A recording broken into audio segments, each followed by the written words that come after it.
مجھے یقین ہے کہ آج کے زمانے میں پھیلی ہوئی بے حیائی اور بے پردگی دیکھ کر آپ کو دلی تکلیف ہوتی ہوگی۔ آج عورت سے اس کی شخصیت، وقار، عزت اور پاکیزگی چھیننے کے لیے طرح طرح کے راستے اپنائے گئے ہیں۔ آزادی اور ترقی کے نام پر اخباروں، ٹی وی اور انٹرنیٹ کے ذریعے اسے کم سے کم کپڑوں میں لا کر کبھی کوچے و بازار میں کھڑا کر دیا جاتا ہے تو کبھی اسٹیجوں کی زینت بنا دیا جاتا ہے۔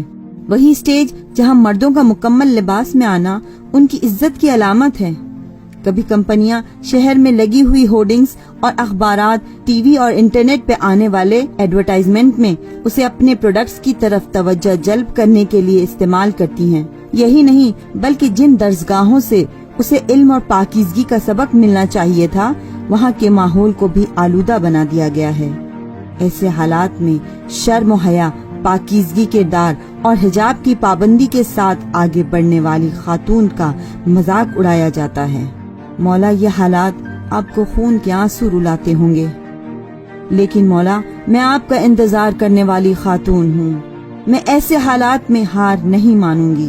یہ آپ سے میرا وعدہ ہے کہ میں اس راستے پر چلوں گی جس کی آپ کو مجھ سے امید ہے۔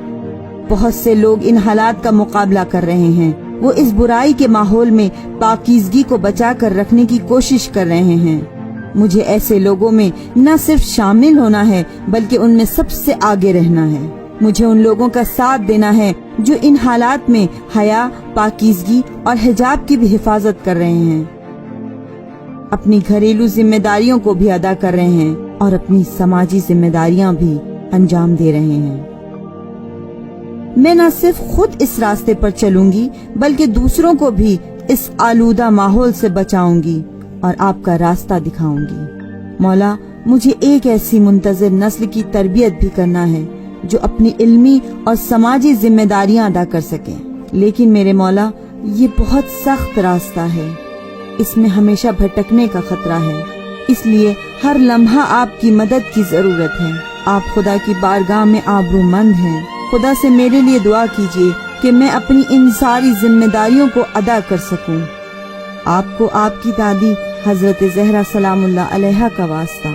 آپ کی دعاؤں اور مدد سے یقیناً ہم کامیاب ہوں گے۔ گناہوں اور بے حیائی کے مقابلے میں جاری یہ تحریک ضرور کامیابی کی منزلوں تک پہنچے گی۔